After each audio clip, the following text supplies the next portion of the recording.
Hello everyone, my name is Rajiv Anand Kushwaha and I'm going to present a report analysis of the topic sexual harassment against transgender persons.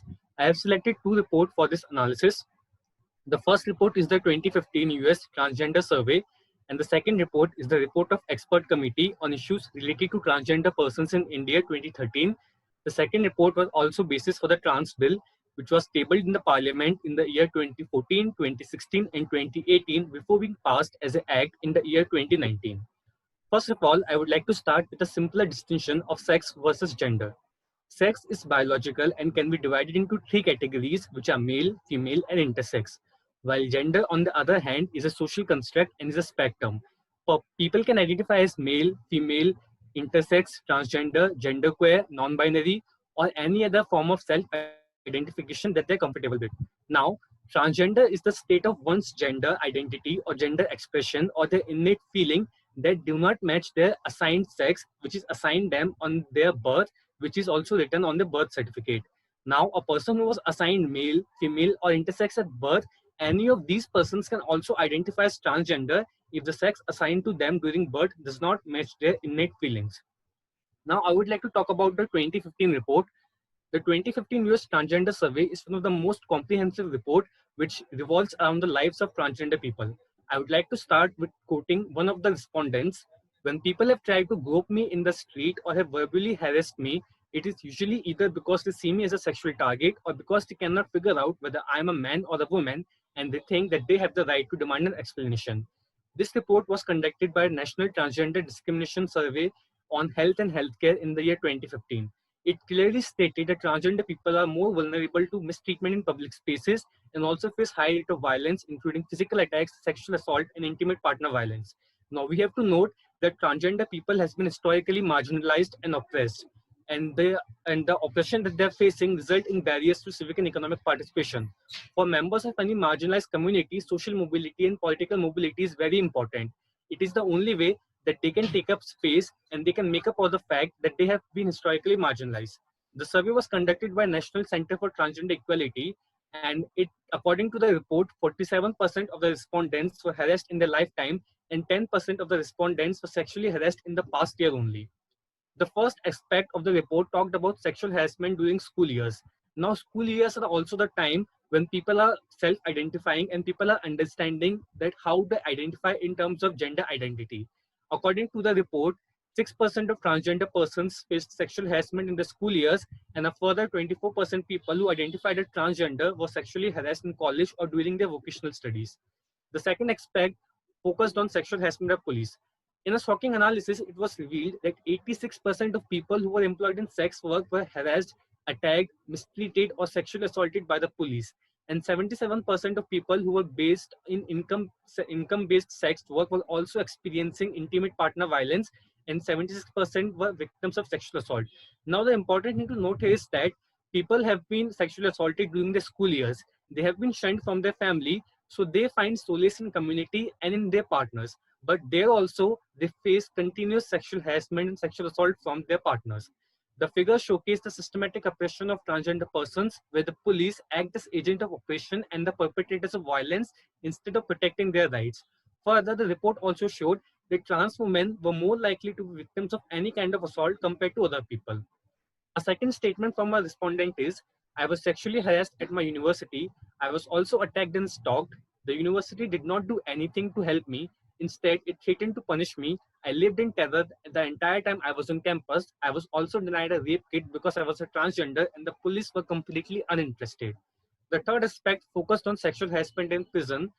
The findings showed that people in jail, prison, or juvenile prisons were 5 times more likely to be sexually assaulted by the staff and 9 times more likely to be sexually assaulted by other inmates. The fourth aspect was focusing on accessing public restrooms, since there has been a debate where there should be a unisexual restroom for transgender people or not. 1% of the respondents responded that they were sexually assaulted while accessing a restroom, and more than half of the people avoid accessing restroom in fear of getting assaulted. The fifth aspect of the report focuses on while accessing medical care. Since many of the transgender people take hormonal therapy or undergo sex reassignment surgery, they are in constant contact with medical care. But the report showed that over one quarter faced verbal harassment in doctor's office, emergency room, or other medical setting, and at least 2% reported being physically attacked in a doctor's office. They further faced harassment in ambulance or by EMT. Now, the key findings of the report can be summed up in the 5 points. The first point is the overall experiences of unequal treatment, harassment, and physical attack were faced by at least 58% of the respondents. Unequal treatment or service were experienced by 16% of respondents. More than half of the people reported that they had experienced verbal harassment. 13% people said that someone had physically attacked them in the past year, and the 5 point transgender women of color, particularly black and Latina women, were nearly 4 times as likely to report that they were attacked with a gun. The key finding of sexual assault was that nearly half, that is 40% of the respondents, have been sexually assaulted at some point in their lifetime. This included unwanted sexual contact, such as oral genital or anal contact, penetration, force fondling, etc. You can also see in the table that who were the persons who committed sexual assault. Most of the time, they were a friend or acquaintance or a partner or an ex-partner, and sometimes they were also a stranger. Now, let's focus on the ethnic diversities and subaltern perspectives. Among people of color, American Indian, multiracial, Middle Eastern, black people were most likely to be sexually assaulted than other people. Further also, transgender men and non-binary people with female on their original birth certificate were more likely to have been sexually assaulted, and approximately one-third of people who were sexually assaulted said that a current or former partner has sexually assaulted them. Over one quarter felt that sexual assault survivors reported a relative was the perpetrator, and nearly one-third of sexual assault survivors reported that the stranger committed the assault. Another statement from a respondent was, I was a victim of spousal abuse for over 10 years. This grew worse when I transitioned, as my transition became an easy justification for verbally, emotionally, and physically abusing me. If you can see in the table on the right, you can see the type of intimate partner violence. You can see in the table that at least they were beaten up, there was uses of knife or gun against them, then there was also forced to engage in sexual activities. The report finds that transgender people of color and racial or ethnic minorities were more likely to be victims of violence, and more than half of the respondents at least experienced some form of intimate partner violence.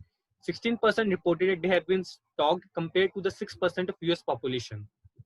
Now, let's talk about sexual assaults as physical assaults. Many a times, physical attacks on transgender people convert to sexual assault, but also convert to the death. In the table, you can see that how they were physically attacked. They were grabbed, punched, choked, something was thrown onto them. 29% of people who were physically assaulted were actually sexually assaulted, and 3% were assaulted with a gun, and 5% with a knife. On the right hand side, you can see the report that in the year 2019, the American Medical Association called the violence against trans people in America an epidemic, because at least 222 people were killed. You can see the pictures of people who were killed. Now, on the left hand side, you can see a picture from a TV show called Pose. It talks about why trans people are killed. The statement reads, they don't kill us because they hate us. They kill us because they hate what it means to love us. When it comes to India, the scenario is no different. The three headlines you can see, transgender women killed by mob in India because of fake child trafficking rumors was in the year 2018. Transgender person allegedly murdered by lover in Hadaspur was in the year 2019. And transgender women killed by lover in Ahmedabad, it is of the year 2020 near Valentine's Day. Now, in this screen, you can see different charts. They report harassment faced by people of different ethnical minorities and subalterns perspective. You can see in the first figure that American Indians, Black, Middle Eastern, or people who are non-white were more likely to face harassment. Similarly, in the second figure, which talks about lifetime sexual assault based on gender identity, you can see that non-binary people, trans women, and other people were more likely to face sexual violence. And in the third one, which talks about unequal treatment, verbal harassment, and physical attack to any reason of the parts here, you can also see compared to the overall figures, American Indians were 69% more likely, and Middle Eastern and multiracial people, 70% of them faced violence. It only says that people who belongs to different race, different color, or different religious or ethnic identities among the transgender community are most likely to face violence.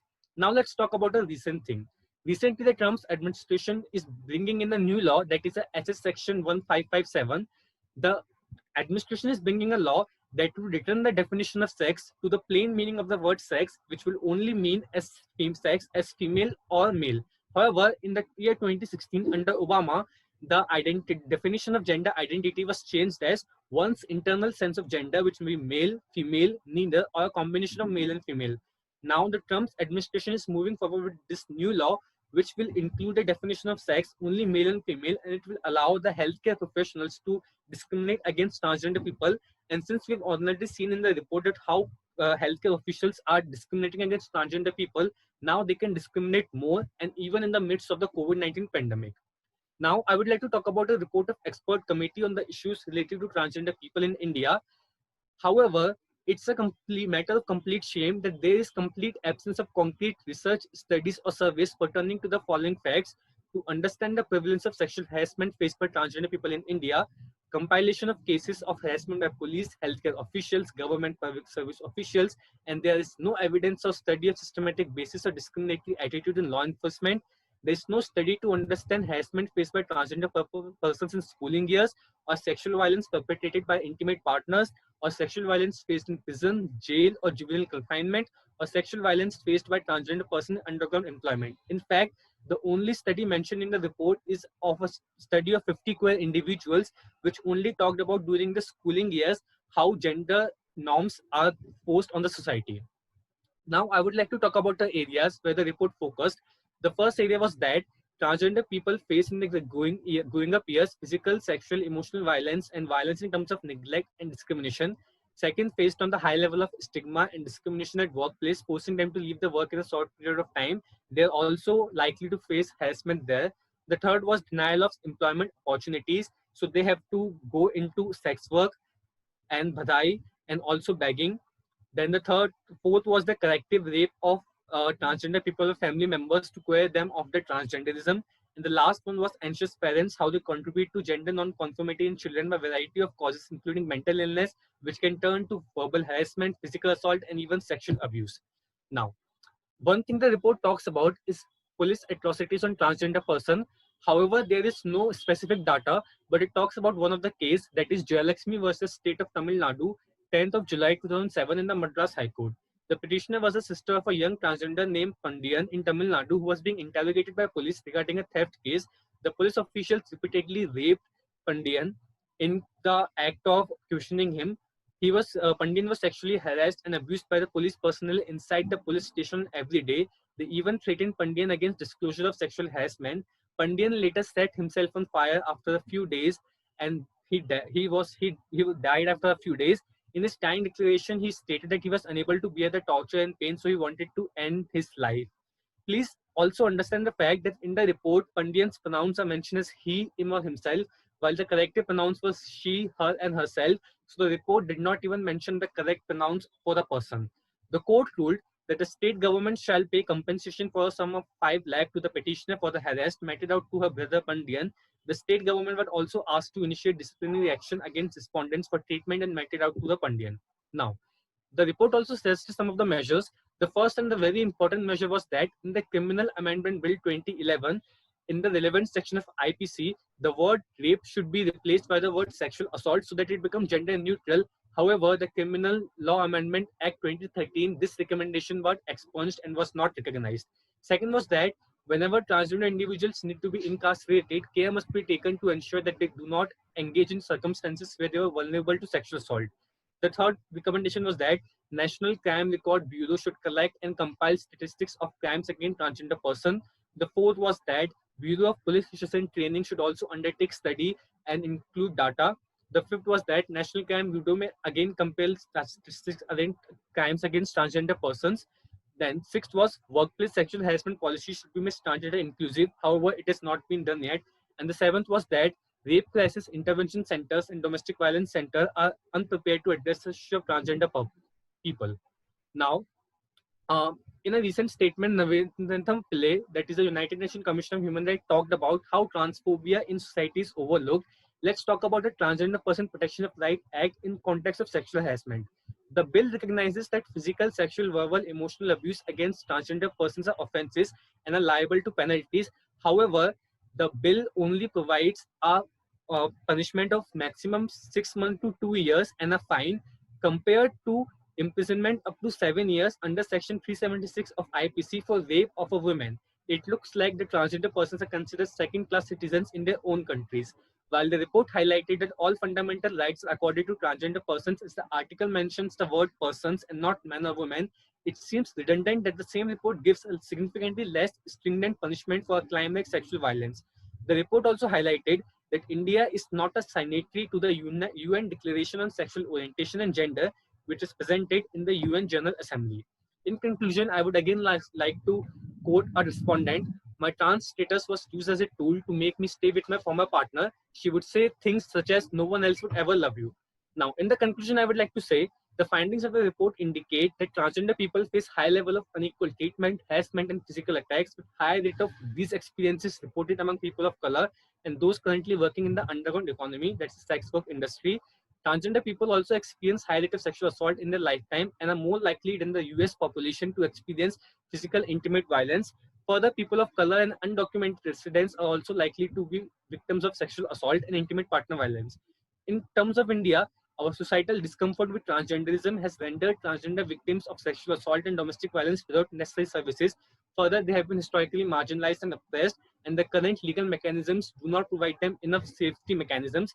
The right to security includes protection by the state violence or bodily harm, whether inflicted by the government official, an individual, or any group. Now, I would like to end with a simple joke which has been taking around to social media. A transgender person says, "I'm a trans woman." Person A says, "But you still have a man's body." Now, person B says, "You're right. We should probably bury this dead guy instead of talking about gender." And the person A says, "I will get the shovels." The simple fact to notice is that how the person B talks about the person is dead, because that is how transgender people are murdered and are rendered dead, and no one talks about them. So that is all from my presentation. Thank you.